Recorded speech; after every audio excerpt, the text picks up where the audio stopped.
How you doing?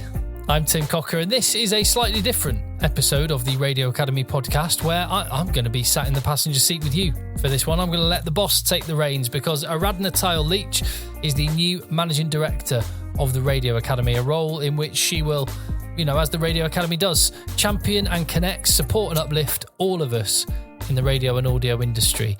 And Aradhna, having been, let's have a look, an engineer at the BBC, involved in training and development, a strategic consultant in TV, in film, media, events and engagement, technology sectors too, the director of Radio TechCon, and honestly a list of other involvements and accomplishments which would put most of us to shame. Aradhna was brave enough to take the hot seat at one of our recent summer social events, this one in London, where she fielded questions from Sylvie Carlos, one of our 30 under 30 class of 2022, and also questions from the audience of assembled guests and Radio Academy members. And Aradhna began by giving a sense of what has driven her to this role. The thing that really excited me and still excites me is stories and storytelling and the impact that stories have on us as humans and our relationships and in society. And that's what excited me. And the thing was that I could do that as an engineer. I was directly affecting getting stories out into the world. And, my contribution was through the technology. Other people's is through finding the stories or producing the stories or the distribution side or whatever it is.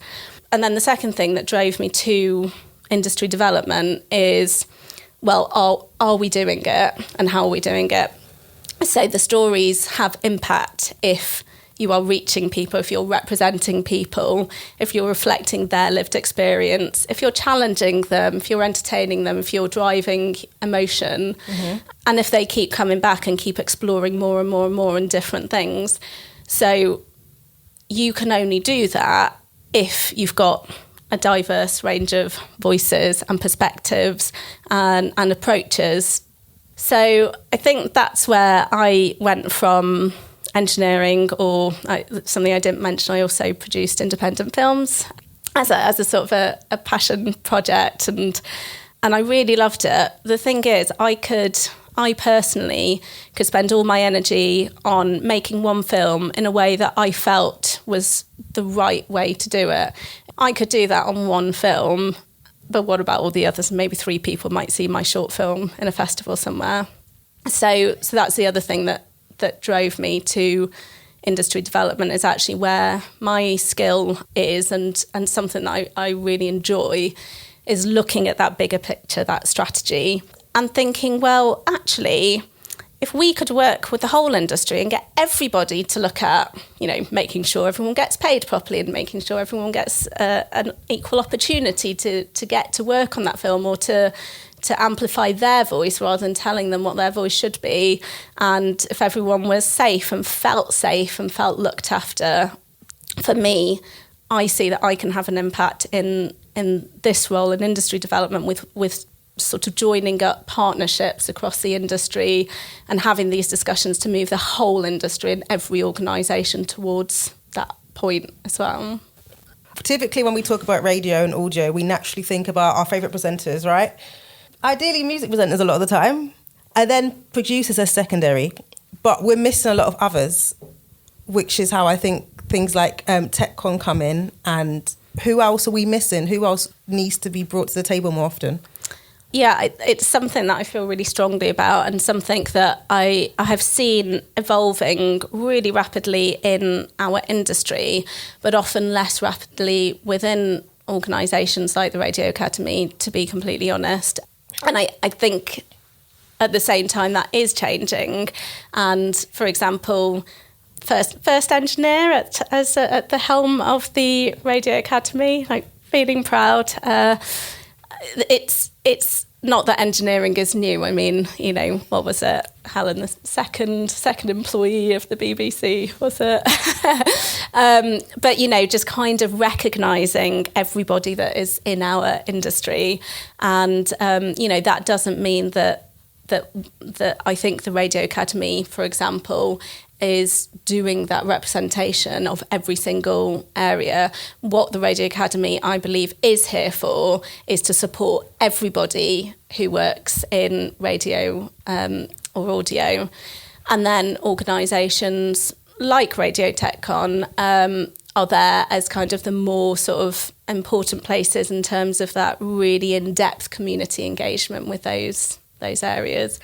So obviously engineering and the technical side is one of them.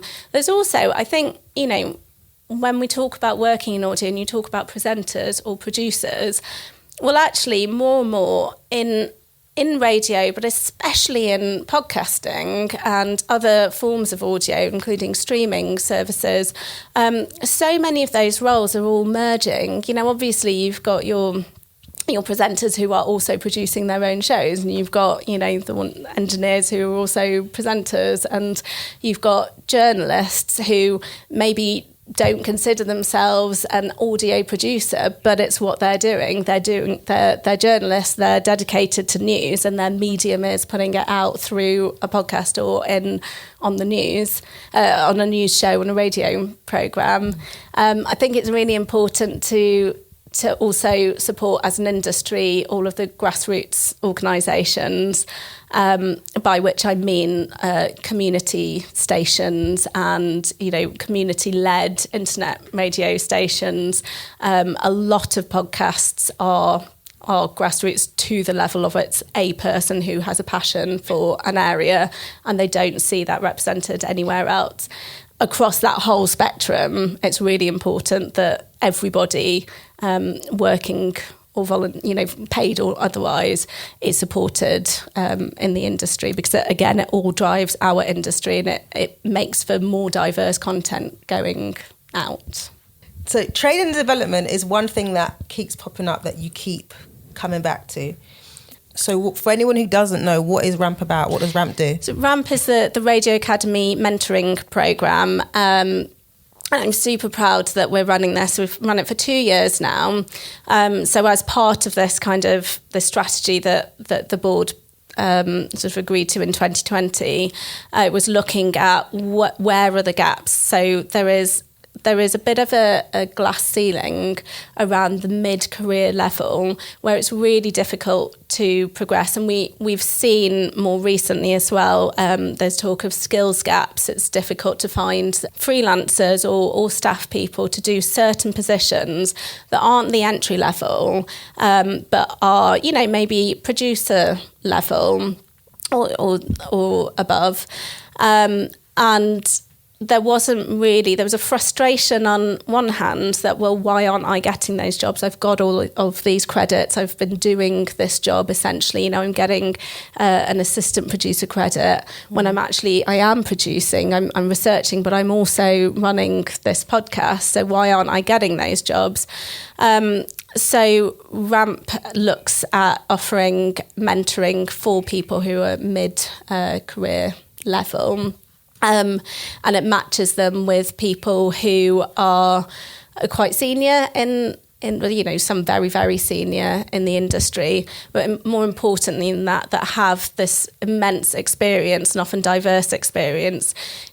So the idea is that you come out of it, not necessarily 6 months later you've suddenly got your dream job, but hopefully you feel more confident and more equipped to be able to take the steps you need to get to where you're going. And, you might find that, well, I thought that this was the next job, but I just didn't realise how many different opportunities there are in audio, because, there's some traditional career paths, but, well, my career certainly hasn't been traditional.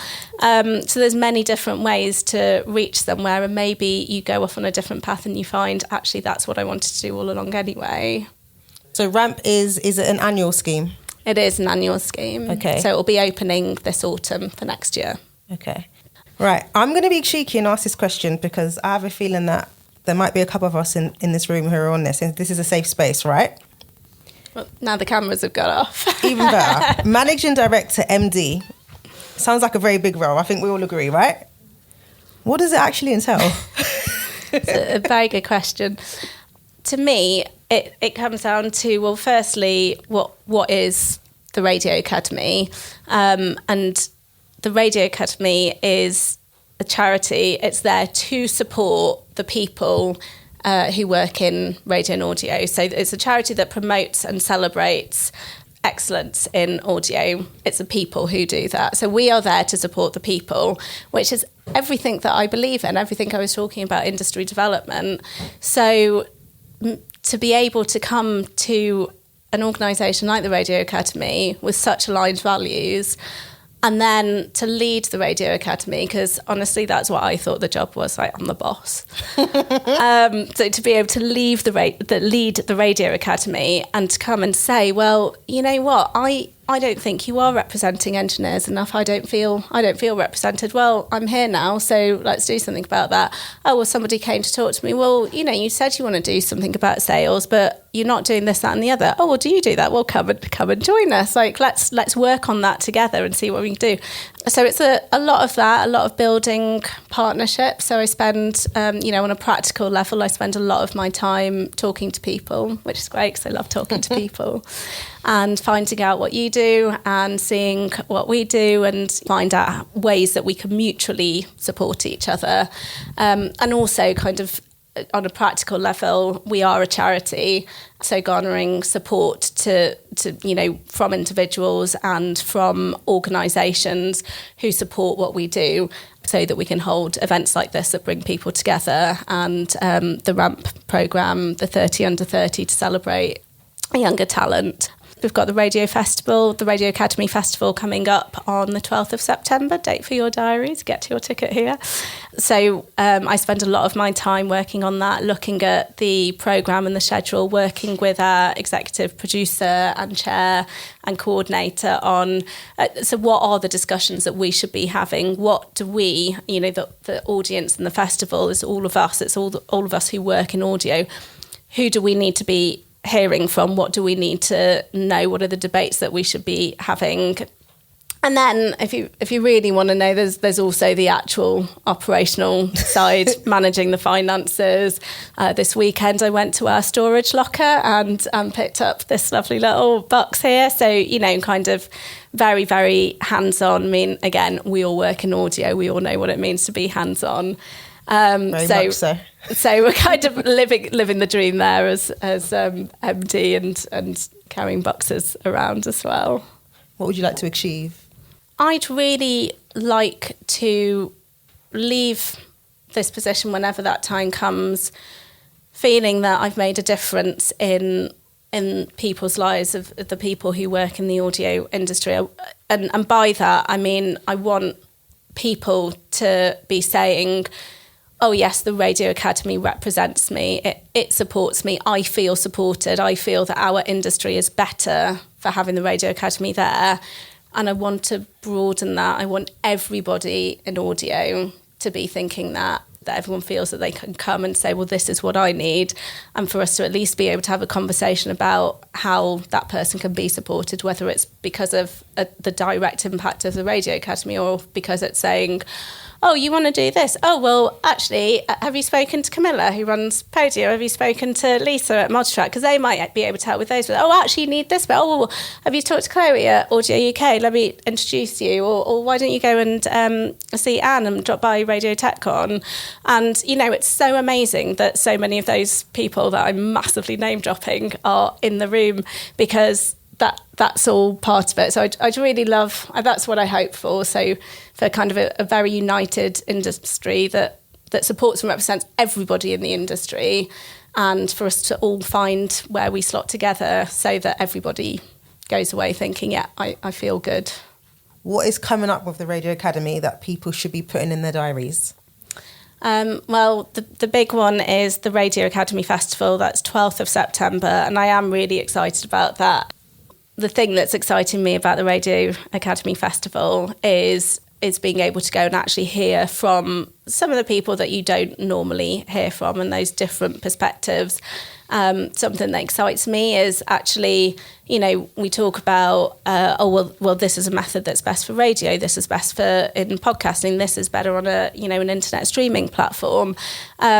How do all of those things work together? What's best for this particular content or this particular person? So that's kind of a bit of a theme of drawing the connections between all of the different bits and pieces of audio that actually make up the industry and actually make pieces of audio.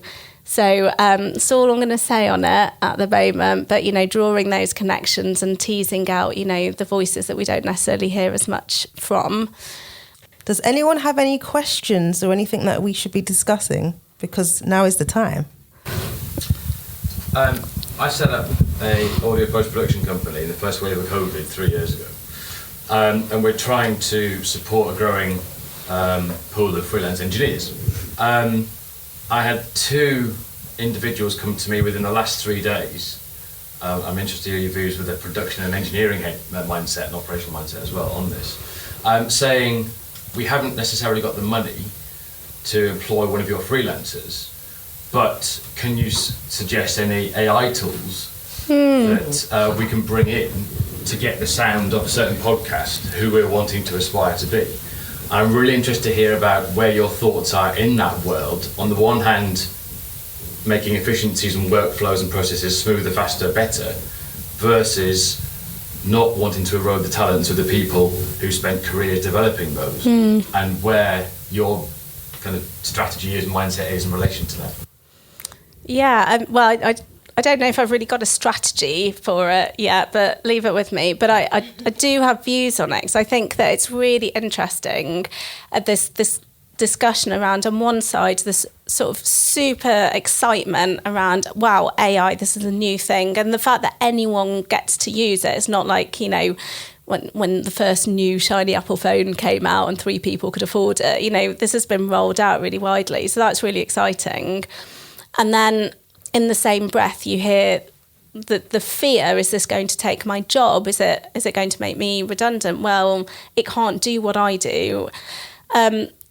My personal view is, I guess coming as someone who loves technology, it's all innovation, like technology innovation. Nobody would tell you now, no, you shouldn't be using Google. You should definitely walk to the library and find the book yourself. So there's a level of, well, actually, it's all new tools to be able to help you do your job better. I think there's also something about democratization as well. So once your iPhone became affordable and we could all have one, you can now record a podcast using your phone. You don't have to buy an expensive microphone and editing software, etc. You can start learning. And I don't know. I think, there's the assistive versus the generative AI, which is, so assistive is looking at those things that help you do your job rather than replacing your job. Generative is things like, this AI tool can write a script now, so therefore we don't need you. My view on it is that we're still in very, very early days of understanding how to best use these tools and to see where they go. That doesn't make me scared of them. That makes me want to partake of them and to be part of that conversation that develops them and makes them important, makes them useful.